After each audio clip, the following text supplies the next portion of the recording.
મહાદેવ. બોલો હર હર મહાદેવ. મહાદેવજીની આ સુંદર મજાની કથામાં આપણે જોડે જોડે 12 જ્યોતિર્લિંગની કથા પણ ગાવાની આપણે પ્રયાસ કરીએ છીએ. તો બહુ ટૂંકમાં એને 12 જ્યોતિર્લિંગમાંથી ઓમકારેશ્વર મહાદેવજીની કથામાં આપણે બધા આગળ વધીએ. કોને કોને દર્શન કર્યા છે ઓમકારેશ્વરના? મહાકાલેશ્વરથી સીધા આગળ ઓમકારેશ્વર છે, તો ઘણા બધાએ દર્શન કર્યા છે. અને જે બાકી હોય દર્શન કરજો. જેમ સોમનાથ નજીક છે એમ મહાકાલેશ્વર પણ નજીક છે ને એનાથી ઓમકારેશ્વર પણ નજીક છે આપણા. બાપુ, વચ્ચે તમે મહાકાલેશ્વરને યાદ કર્યા તો એક બે વાત કહેવાની ઈચ્છા થાય કે ગઈકાલે સમિતિએ મને કીધું છે કે આ જય બહુચર સત્સંગ સમિતિ આપણા હિંમતનગરની જે આ ટીમ છે જેમને આ સુંદર મજાનું આયોજન કાશી વિશ્વનાથ મહાદેવમાં કર્યું છે, એ સમિતિ દ્વારા સુંદર મજાની ઉજ્જૈન નગરીની અંદર પણ કથા કરવાની એમને સુંદર મજાની એક ઈચ્છા કરી છે. તો એના માટે પણ જોરદાર તાળી પાડો. ને અત્યારે બાપુએ યાદ કરાયું એટલે મેં અહીંયાથી કીધું છે કે સુંદર મજાનું મહાકાલેશ્વર દાદાના સાનિધ્યની અંદર શિવ કથા અને એ પણ આપણા ભારતી બાપુના સુંદર મજાના સ્વમુખે થશે. તો એની અંદર તમારે પણ જોડાવાની ઈચ્છા હોય તો અમારા આયોજક મિત્રોને મળી સંપર્ક કરજો. અને મહાદેવજી પ્રેરણા કરે તો એની અંદર પણ તમે પોથી યજમાન, મુખ્ય યજમાન બની અને આ સુંદર મજાનો લાભ લઈ શકશો. તો આ એક જ્યોતિર્લિંગમાં તમે બેઠા છો એટલે કાશી વિશ્વનાથ મહાદેવ, અને બીજું જ્યોતિર્લિંગ એટલે એ સુંદર મજાનું મહાકાલેશ્વર મહાદેવ. તો કાશી વિશ્વનાથ મહાદેવજીના સાનિધ્યમાં બેસીને જો તમને સંકલ્પ થાય તો એ સંકલ્પ અહીંયા કરજો. અને પૂર્ણ આપણે ઓમકારેશ્વર અને કહેવાય કે ઉજ્જૈન મહાનગરીની અંદર કરીશું. તો કોઈને મુખ્ય યજમાન બનવાની ઈચ્છા હોય તો સમિતિ જોડે સંપર્ક કરી એની પણ જાહેરાત કરાવશો. ને આપણે એની કથા અહીંયાથી સાંભળવાની છે. તો આપણે સૌ બોલીશું, બોલીએ ઓમકારેશ્વર મહાદેવ કી જય, મહાકાલેશ્વર મહાદેવ કી જય. ઓમકારેશ્વર મહાદેવ નર્મદા નદીના કિનારે બિરાજમાન છે. એક બાજુ નર્મદા અને બીજી બાજુ સરસ મજાના ડુંગરની અંદર નદીના બે ભાગ પડે છે. એ જગ્યા ઉપર વચ્ચે શિવપુરી પર્વત ઉપર ઓમકારેશ્વર મહાદેવજી બિરાજમાન છે. એ જે પર્વત છે એને વિંધ્ય પર્વત કહેવામાં આવે છે. અને કહેવાય છે કે ત્યાં આગળ લાઇટનો ઉપયોગ નથી કરતા, દીપકના અજવાળામાં ભગવાનના દર્શન થાય છે. અને કોઈએ બનાવેલું ઘડેલું શિવલિંગ નથી, કુદરતી રીતે ઘડાયેલું એ શિવલિંગ છે. એવા સરસ મજાના ભગવાન ઓમકારેશ્વર મહારાજ બિરાજમાન છે. અગસ્ત મુનિના શિષ્ય છે વિંધ્યાચળ, એની કથા એની સાથે જોડાયેલી છે. કહેવાય કે જેમ આપણે બધા પર્વતો જોઈએ છે, આ નદી જોઈએ છે. એક તો નદીના રૂપે વહે છે ગંગા નદી, પણ એ ગંગા નદી જ્યારે રાજી થઈ જાય કોઈના ઉપર તો આપણા જેવું સ્વરૂપ ધારણ કરીને દર્શન પણ આપે છે. આ જે પર્વત છે ગિરનાર પર્વત, એ ગિરનાર પર્વત તો છે, પણ જ્યારે કોઈના ઉપર રાજી થઈ જાય તો આપણા જેવું સ્વરૂપ ધારણ કરીને પણ એમ કહેવાય કે દર્શન આપે છે. આમ વિંધ્યાચળ પર્વત તો છે, પણ વિંધ્યાચળ રાજા પણ છે, જે યોગ્ય હોય એને દર્શન આપે છે. તો એક વખત નારદજી મહારાજ એમ કહેવાય કે ફરતા ફરતા વિંધ્યાચળની તળેટીમાં પહોંચ્યા. તો વિંધ્ય પર્વતને એવું થયું કે ઓહો, નારદજી મહારાજ પધાર્યા છે. એટલે વિંધ્યાચળ પર્વત ડુંગરના રૂપમાંથી એમ કહેવાય કે બહાર નીકળે છે અને સુંદર મજાનું સ્વરૂપ ધારણ કરીને આવે છે અને કહે છે કે મહારાજ પધારો પધારો, મારા વિંધ્ય પર્વત ઉપર તમારું સ્વાગત છે. આવું કીધું ત્યાં સુધી તો નારદજી બહુ રાજી થયા. પણ પછી શું કીધું ખબર છે કે મહારાજ આવો પધારો, મારા જેવો પર્વત તમને દુનિયામાં ક્યાંય જોવા નહીં મળે. મારા પર્વતમાં જેવી શાંતિ છે, અહીંયા જેવી સમૃદ્ધિ છે, એવું તમને બીજે ક્યાંય નહીં મળે. કારણ કે હું સૌથી મોટો છું. મારા જેવો મોટો કોઈ બીજો નહીં, મારા જેવો મોટો કોઈ બીજો નહીં. અહીંયા તમને જેવો આનંદ આવશે બીજો ક્યાંય નહીં આવે, મારા જેવો કોઈ નહીં. નારદજીને થયું કે લે, વિંધ્યાચળની તળેટીમાં હું આવ્યો, દર્શન, મને સ્વાગત કર્યું, બધું બરોબર છે, પણ આમને તો અભિમાન બહુ છે. અને અભિમાન માણસનું પતન કરે છે. અને સંતોનું કામ છે કે કોઈના જીવનમાં અભિમાન હોય તો અભિમાનને દૂર કરવું. એટલે નારદજી ધીરે રહીને છે ને નિશાસો નાખે છે કે ભાઈ રહેવા દે ને બધી વાતો. એટલે કીધું કે કેમ નારદજી તમે આવું બોલો છો, કેમ તમારું મુખ આખું બદલાઈ ગયું, આવે ત્યારે તો બહુ ખુશ લાગતા હતા. એટલે કે તું એમ કહે છે કે તારા જેવો કોઈ નહીં, પણ રહેવા દે, તારા કરતાં તો મેરુ પર્વત મોટો છે. નારદજીને થયું કે લાવ હવે એના અભિમાનને તોડો.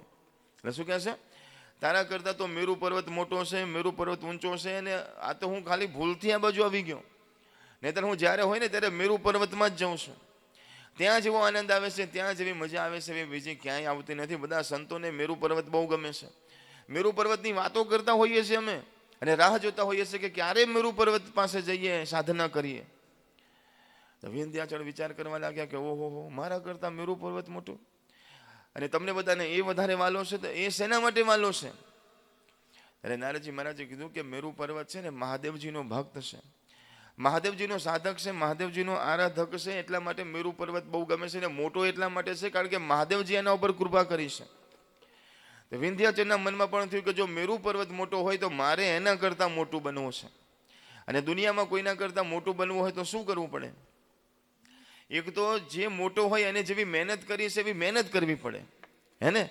કે ભાઈ એને 10-10 કલાક 12-12 કલાક મહેનત કરી ત્યારે કોઈક આગળ વધ્યું હોય, તો આપણે વધવું હોય તો આપણે એના કરતાં વધારે મહેનત કરવી પડે, તો આપણે આગળ વધીએ. પણ આજે લોકોને આવી રીતે આગળ વધવું ગમતું નથી. અત્યારે બીજો રસ્તો અપનાવે છે કે કોક આગળ છે તેનાથી આગળ નીકળવા માટે શું કરે છે? પોતે મહેનત નથી કરતા, પણ પેલા એના પગ ખેંચીને એને નીચે લાવવાનો પ્રયત્ન કરે છે. એટલે એની જેવી તેવી વાતો કરે છે, એને જેવી તેવી એમ કહેવાય કે આને ગમે તેમ નીચો પાડીએ અને એના કરતાં ઉપર જવાની વાતો થાય છે. પણ વિંધ્યાચળ ભગવાનનો ભક્ત હતો, એને કીધું કે નારદજી મને કહો તો ખરા કે મેરુ પર્વત ઉપર કેમ આટલી બધી મહાદેવની કૃપા છે?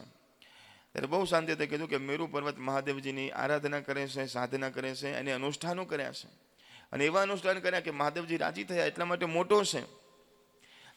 તો વિંધ્યાચળ કહે છે કે મારે પણ મહાદેવજીને રાજી કરવા છે, હું પણ મહાદેવજીને રાજી કરીશ.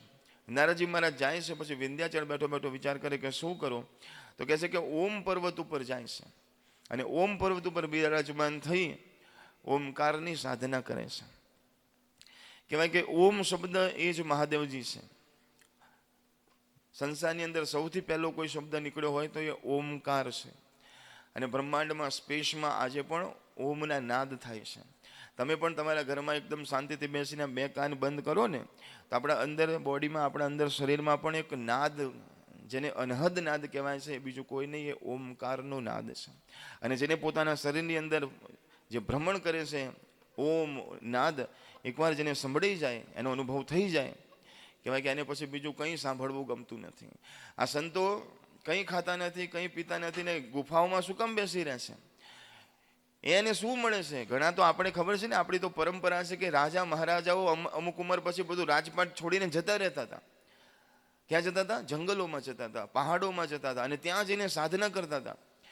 હવે રાજા મહારાજાઓ છે, કેટલી બધી રાણી હોય, કેટલા બધા ધન સંપત્તિ હોય, એને કંઈ તકલીફ ન હોય, અને કદાચ સાધના કરવા જાય ને એમાં મજા ના આવે તો પાછા ના આવતા રહે કે ભાઈ આમાં મજા નથી આવતી, ચલો પાછું પેલામાં મજા. પણ નહીં, ત્યાં ગાડી જાય ને એવા સંત, એવા સદગુરુ મળે, માથા ઉપર હાથ મૂકીને એ અનહદ નાદનો અનુભવ થાય. એકવાર અંદર બેઠેલો ભગવાન જ્યારે દેખાઈ જાય, પછી બહારની દુનિયા જોવાનું આપણને ગમતું જ નથી. એકવાર જેને ભગવાનના નામમાં મજા આવી જાય ને, એને પછી બીજા કોઈ રસમાં, બીજા કોઈ સ્વાદમાં મજા જ નથી આવતી. એટલા માટે તો કીધું છે ને કે ના ભાવે મને માખન મિશ્રી, અબ ના કોઈ મીઠાઈ, મારી જીભ હલડીને ભાવે રાધા નામ મલાઈ, વૃષભાનું કે લલિતો ગોળ ધાની લાગે. નથી ગાવું ને તમને ઊભા થઈ જશો. મને પ્યારો પ્યારો યમુનાજીનો પાણી લાગે, મીઠે રસ સે ભર્યો રે રાધા. ભગવાનના નામમાં જો તમને આનંદ આવી જાય તો પછી કંઈ ગમતું નથી. જોવો ને કેવા મહાત્મા ફરે છે, કંઈ નહીં, રાધા રાધા રાધા રાધા, રામ રામ રામ રામ, શિવ શિવ શિવ, ઓમકાર ઓમકાર ઓમકાર. એકવાર લગ્ન લાગશે ને પછી મજા આવશે. અને એ લગ્ન જેને લાગી ગઈ, મીરાબાઈને લાગી ગઈ, તો મીરાબાઈને કંઈ ગમતું નથી. મીરાબાઈ તો કહે છે કે અબ તો મેરો ગિરધર ગોપાલ દૂસરો ના કોઈ, મેરો તો ગિરધર ગોપાલ દૂસરો ના કોઈ. એને પછી બીજું કંઈ ગમે નહીં. એ નાદ જ્યારે સંભળાય, એ ત્યાં સુધી પહોંચો ત્યારે, પણ એના પહેલાં બહુ સાધના કરવી પડે છે. એ ઓમકારનું એટલું બધું મહત્વ છે. તો ઓમકારની સાધના કરે છે. ઓમ પર્વત ઉપર ગયા છે, એક આસન ઉપર સ્થિર થઈને બેઠા છે, અને ઓમકારની સાધના કરે છે. આપણે પણ આજે એવા ધામમાં બેઠા છીએ કે જે જગ્યા ઉપર ઓમકાર સ્વરૂપ જ એમ કહેવાય કે કાશી વિશ્વનાથ બિરાજમાન છે. અને મહાદેવજીને સૌથી વધારે ઓમ ગમે છે. મહાદેવ જ ઓમ છે. સાંભળજો, એટલે દરેક મંત્રની પહેલાં શું આવે છે?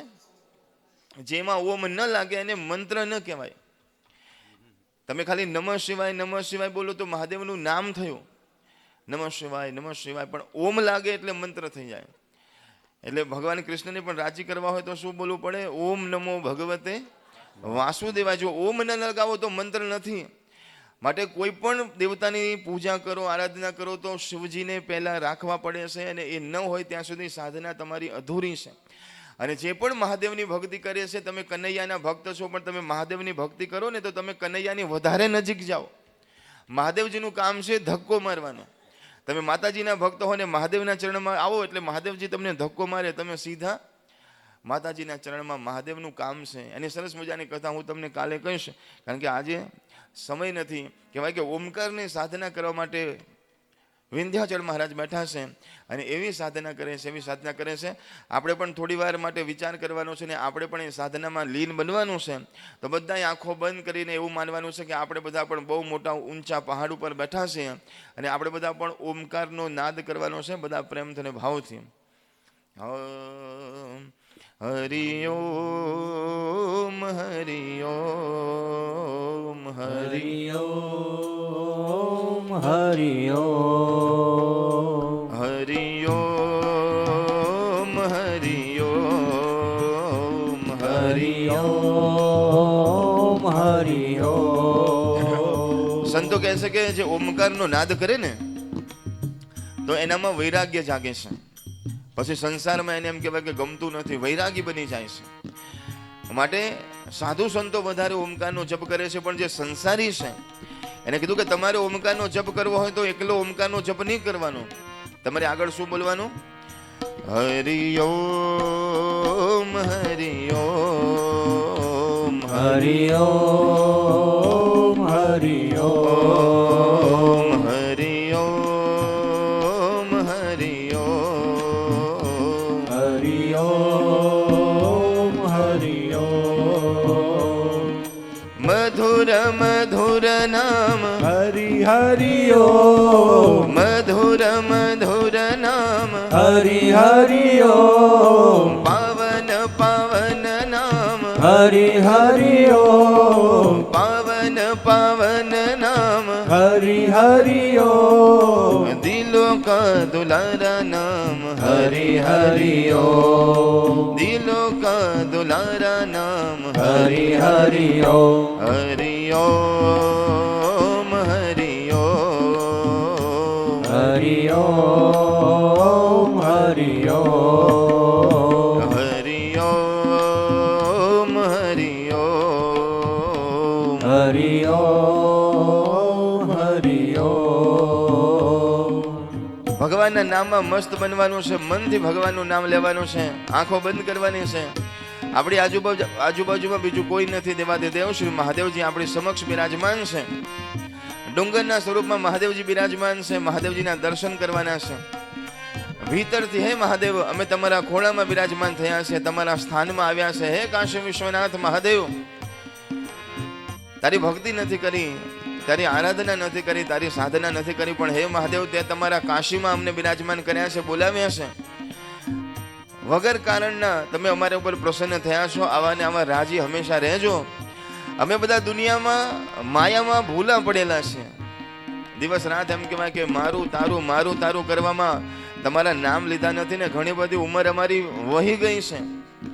હવે અમારી ઉંમર ખૂબ થઈ ગઈ છે ભગવાન, અને તમને ભૂલી ગયા છે. પણ હવે જે ઉંમર બાકી છે એમાં તમારું નામ લેવડાવજો. હંમેશા અમારી સાથે રહેજો અને અમે તમારું ભજન કરવાના. અમારા પરિવારનું ધ્યાન હવે તમારે રાખવાનું છે. અમે બધો ભાર તમને સોંપીએ છીએ, કારણ કે અમે તો શું કરવાના? હરિ ઓમ હરિ ઓમ હરિ ઓમ હરિ ઓમ હરિ ઓમ હરિ ઓમ હરિ ઓમ હરિ ઓમ મધુર મધુર નામ હરિ હરિ ઓમ પાવન પાવન નામ હરિ હરિ ઓમ મધુર મધુર નામ હરિ હરિ ઓમ પાવન પાવન નામ હરિ હરિ ઓમ સુંદર સુંદર નામ હરિ હરિ ઓમ મધુર મધુર નામ હરિ હરિ ઓમ હરિ ઓમ ઓમ ઓમ હરિ ઓમ